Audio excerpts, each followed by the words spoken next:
Factory Islamic में आप लोगों का स्वागत है। इस टाइप की वीडियो देखने के लिए हमारे चैनल को सब्सक्राइब करें।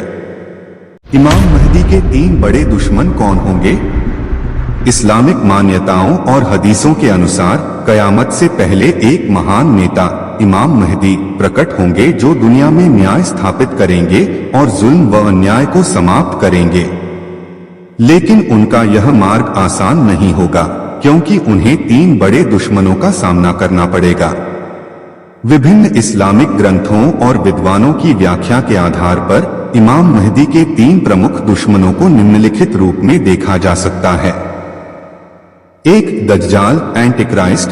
सबसे बड़ा शत्रु दज्जाल इस्लामिक मान्यताओं में एक भयंकर और शक्तिशाली झूठा मसीहा होगा जो कयामत से पहले दुनिया में फितना और फसाद फैलाएगा। उसे इस्लाम में सबसे बड़ा धोखेबाज और इमाम महदी का सबसे बड़ा विरोधी माना जाता है। दज्जाल का वर्णन वह एक झूठे मसीहा के रूप में आएगा और खुद को ईश्वर घोषित करेगा।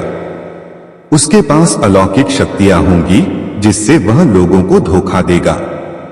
उसके एक आंख अंधी होगी और उसके माथे पर काफिर कुफ्र करने वाला लिखा होगा। वह लोगों को अपनी शक्ति से प्रभावित करेगा और उन्हें इस्लाम से दूर करने की कोशिश करेगा। वह पूरी दुनिया में भ्रष्टाचार और अन्याय फैलाएगा। इमाम महदी और दज्जाल के बीच संघर्ष। इमाम महदी अपने अनुयायियों के साथ दज्जाल से युद्ध करेंगे। हदीसों के अनुसार इस संघर्ष के दौरान पैगंबर ईसा मसीह भी स्वर्ग से उतरेंगे और दज्जाल को मारेंगे। दज्जाल के नाश के बाद दुनिया में शांति स्थापित होगी। 2. याजूज और माजूज गोग एंड मैगोग। तबाही मचाने वाले कबीले। याजूज और माजूज का उल्लेख इस्लामिक ग्रंथों और विशेष रूप से सूरह अल-कहफ और सूरह अंबिया में मिलता है। इन्हें अत्यंत क्रूर और विनाशकारी जातियां माना जाता है जो कयामत के करीब निकलकर पूरी दुनिया में आतंक मचाएंगी। याजूज और माजूज का वर्णन। यह 2 जंगली और बर्बर कबीले होंगे जो बड़ी संख्या में होंगे। वे किसी भी सभ्यता को नष्ट कर सकते हैं और उनकी शक्ति अद्वितीय होगी।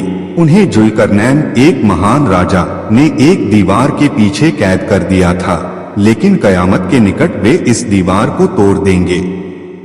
वे दुनिया में तबाही मचाएंगे, संसाधनों को खत्म करेंगे और लोगों को मारेंगे।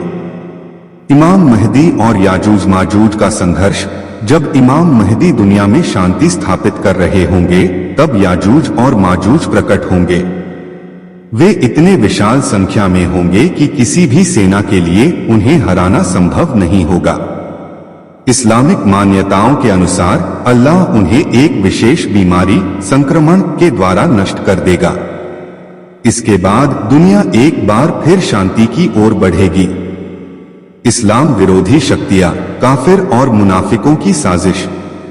इमाम महदी का तीसरा बड़ा दुश्मन वे लोग होंगे जो इस्लाम के दुश्मन होंगे, चाहे वे खुले काफिर, नास्तिक और अन्य धर्मों के विरोधी हों या मुनाफिक, इस्लाम के भीतर छिपे हुए द्रोही। इन दुश्मनों की विशेषताएं। 1. इस्लाम विरोधी शासक और शक्तियां। ये दुनिया में अन्याय, अधर्म और दमन फैलाएंगे। इमाम महदी की इस्लामिक सरकार को नष्ट करने की कोशिश करेंगे। 2. मुनाफिक, छिपे हुए द्रोही। ये ऐसे लोग होंगे जो बाहर से इस्लाम को मानने का दिखावा करेंगे, लेकिन अंदर से वे इमाम महदी और उनके अनुयायियों के खिलाफ षड्यंत्र करेंगे।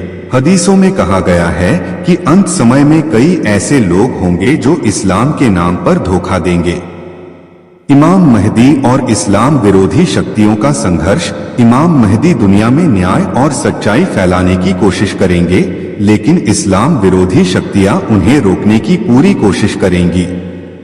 एक बड़ी वैश्विक लड़ाई होगी जिसे मलहामा कहा जाता है, जो ईसाई मान्यता में आर्मगेडन के रूप में जानी जाती है। इस युद्ध में इमाम महदी और उनके अनुयायी जीतेंगे और दुनिया में न्याय स्थापित होगा। निष्कर्ष। इमाम महदी के 3 बड़े दुश्मन होंगे। 1. दज्जाल, एक झूठा मसीहा जो लोगों को धोखा देगा और इस्लाम को नष्ट करने की कोशिश करेगा। 2. याजूज और माजूज, विनाशकारी जातियां जो पूरी दुनिया में आतंक फैलाएंगी।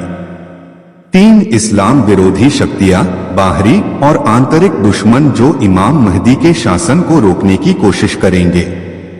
इन सभी शत्रुओं के खिलाफ इमाम महदी का संघर्ष कठिन होगा, लेकिन अंत में सत्य की विजय होगी और दुनिया में न्याय और शांति स्थापित होगी।